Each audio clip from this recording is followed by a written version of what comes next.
Hi guys, welcome back to Alfatron Electronics YouTube channel. We're glad you guys could join us today.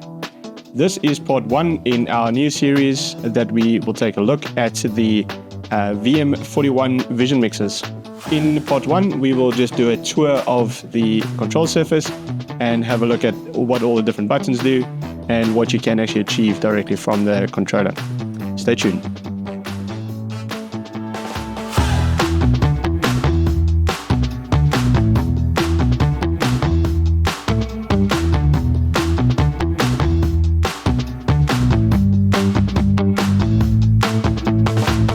So let's take a look at the unit. As a start, I'll focus just on all the different sections of the controller and all the different features and which buttons go with which ones. So we'll jump around the controller slightly. But as a start, the center section is ideally your main section that you're going to use on the controller. And that controls or accesses your shortcut keys for your 4 cameras, 1, 2, 3, and 4. It also shows you which input is on the actual program outputs, which is the one here on the right hand side, and it shows you what is selected for your preview, which is your screen on the left hand side. And then also you can also see all 4 your screens or all 4 your inputs, your HDMI inputs come into the unit from the bottom of the screen there. So basically, if I wanted to change my preview screen, I can go to camera 1, so that's my main camera, and I can simply press auto. Right, so that's an auto fade, and that will use some of your specified transitions, which we'll look at in a moment. I can also just change it to a mix, and it'll just mix. I can then also cut immediately. You'll see that immediately cuts. I can now go back and select input 3 as my preview, and when I press cut, you'll see it automatically or quickly it'll just jump between the 2 inputs. I can also lastly fade between my selected preview and my program output by just controlling the slider on the right hand side. So if we carry on talking just about transitions, on the left hand side, as you saw, we have a couple of wipe transitions. We have the mix transition, we have a dip to black or a dip to color transition, and then we can set the speed of the transition. So if I, for instance, press the speed button, you'll see in the menu here, it says transition 0.5 seconds. I can then just use my dial to increase that. So I've set it to 3 seconds. Now if I press auto, you'll see that it'll take about 3 seconds to do the transition. If I bring that back down to 0.5, so it's a very quick transition, then you'll see it happens pretty quickly. If I now wanted to change my wipe effect, I can simply press and hold the wipe key, and then it'll bring up my wipe menu, and I can select a different wipe effect. So if I just go to that one, once I press on the rotary dial, it'll select it. And again, now if I press auto, you'll see that we've changed the wipe effect. So it's fairly easy to just access that very quickly. If I then want to use the dip to color or dip to black function, I can press dip, and once I press my auto, it'll dip to black and show the second preview and do the same. And again, with the slider transition, you'll see also that wipe effect or that dip effect take place quite smoothly as you change the slider up and down. The next section we can look at is keying effects that is available on the unit as a built-in feature and a built-in function. So for those familiar with keying, you have your luma, chroma, scenes that you can set up, and you can also select a logo. Now, so the question is, what is keying? So keying essentially luminescence keying or chroma keying that will remove your background. So let's say you want to use a green screen, then you press the chroma key function, you will dial in the selected color for your green screen, and I'll show you that in the advanced setup in the next video when we'll take a look at the actual menu system on the unit. But once you've pressed chroma, then you'll see now a certain portion of my background there starts to be removed. So whatever my chroma key color is, I can go and dial that in and actually select that color and bring that color out completely. Now what you will also see, I'm not going to set it up completely, but you'll see at the back there, there's the Alfatron logo there. Now that is also for a pattern. So if I press pattern, then you'll see my preview has now changed to a predefined background image that I've selected. Now that background image, that pattern, is always available once you have chromed out a green screen, for instance. That will be your background that you will see. Similarly, if I then wanted to use Luma keying, I'll just turn those off for a moment.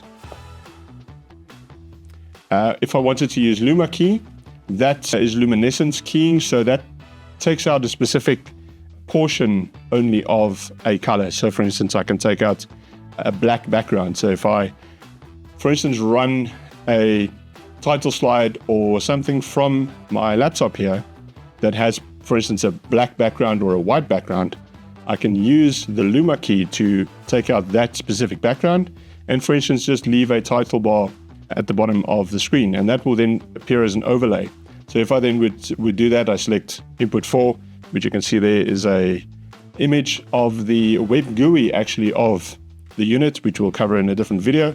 Got the web GUI running on the laptop, and that's my input. And if I wanted to, for instance, gray out just the gray area of that image, I could do that with Luma key by going into the menu and dialing in the specific color that I wanted to take out.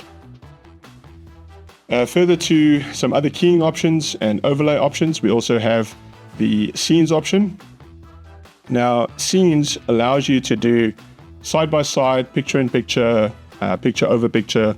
It allows us a couple of different overlays of multiple camera inputs. So if I select scenes, you'll see there's a couple of predefined scenes that I can select from on the right-hand side. If I, for instance, just go to the AB on the side, you'll see automatically now it's selected two of my inputs, an input A and an input B, and I can predefine those to be a side-by-side image. And then you'll automatically see that also at the background, the pattern that's been preloaded as a background image, that is also available on the background for that side-by-side dual screen view. If I press on B, I can then change A or change B inputs and turn them also on individually, or change whichever one I wanted to change that to. If I turn B back on, then I can also change B as my A and B images. Again, if I press scenes, I can go to, for instance, a different overlay. So let's say we want to select that unit there, we could do that. If I, for instance, wanted to just go to a AB overlay like that, I could do that as well. Or lastly, I can do a BA like that, where my smaller image and moves to the right. So there's a couple of different overlays, 6 different overlays that you can choose from directly off the unit. If I wanted to turn the scenes off, I can just basically turn off one of my images. So I select A, and then I shut down by going back to A as my full screen.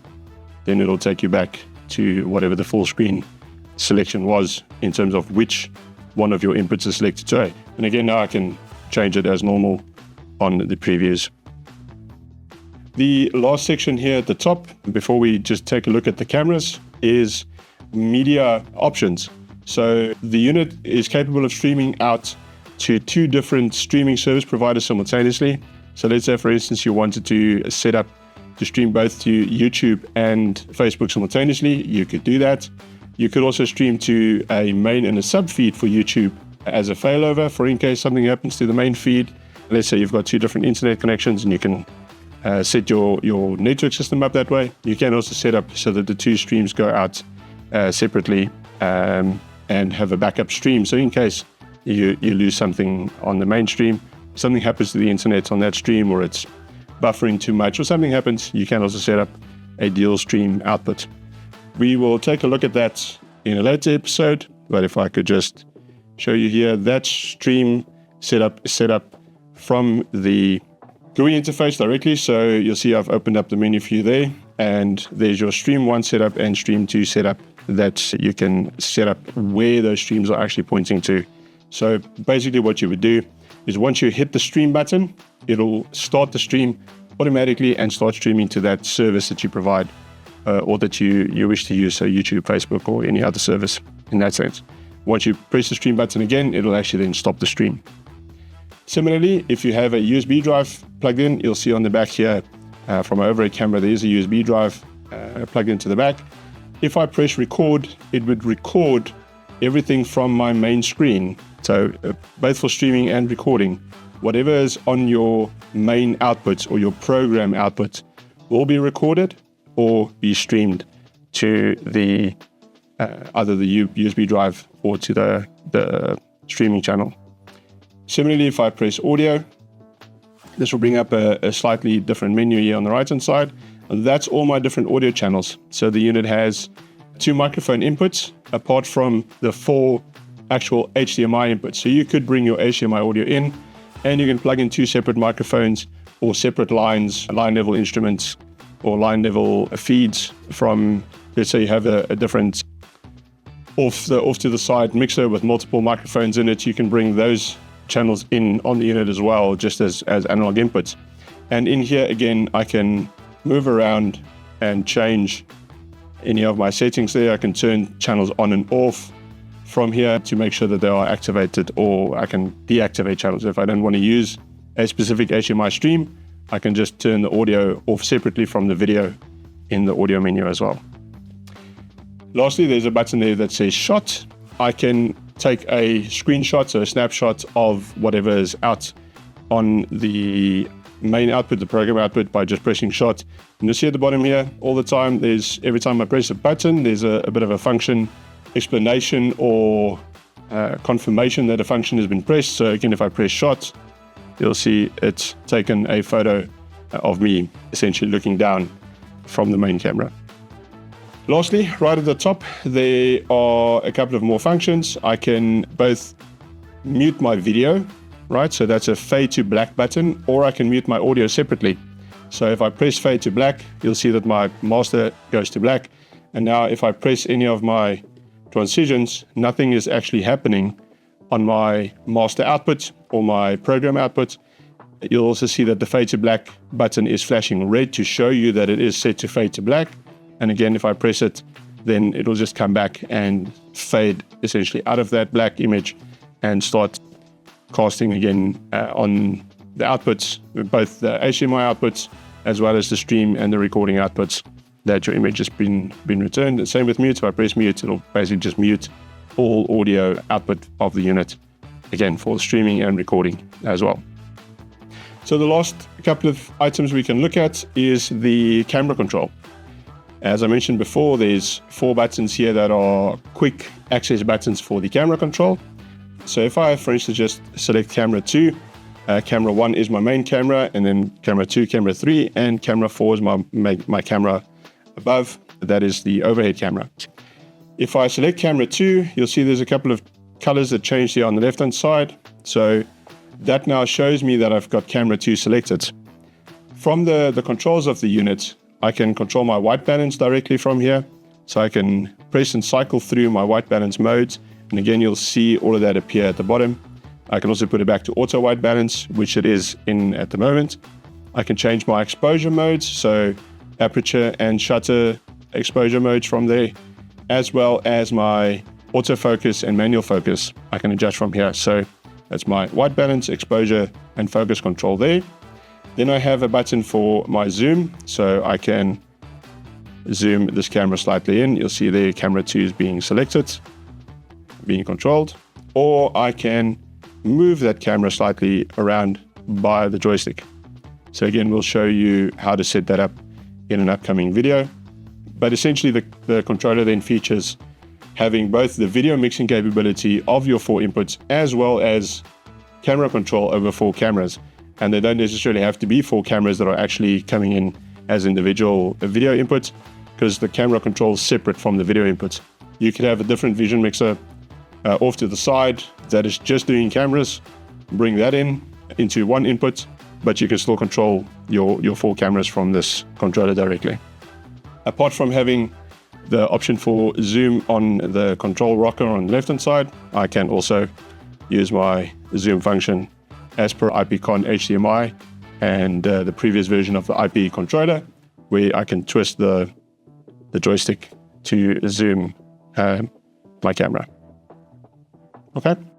The last set of buttons here is the position buttons, or your preset buttons. So for instance, if I then press position 1, you'll see that the camera has gone back to position 1. And I can also then change my position. So let me zoom it out slightly and change the position a little bit maybe. And now if I press and hold position 2, then you'll see here it says save position 2. It was very quick. Now I can swap between position 1 and position 2 on that camera very easily from the controller. The very last button that I have left for last is menu function. And as I mentioned, we'll take a look at the details of the menu in the next episode. But if I press menu, you'll see that it brings up the menu control on the right hand side. And we'll go through all those different functions and explain what each of them does and what all you can do with the menu and set up directly from the controller. If I then press menu again, it'll take me out of the menu. Well, that brings us to the end of this episode. We hope you guys enjoyed it, and we hope that this overview helps you to better understand how to use the controller, even if you just take it out of the box and plug it in and get some basic functions running on the unit. If you have any questions, you're welcome to reach us on our webpage at www.alfatronelectronics.com. As always, thank you guys for joining, and if you don't mind, give us a thumbs up, give us a like, and if you've not subscribed yet to the channel, please hit the subscribe button, activate the notification bell. We'll see you next time.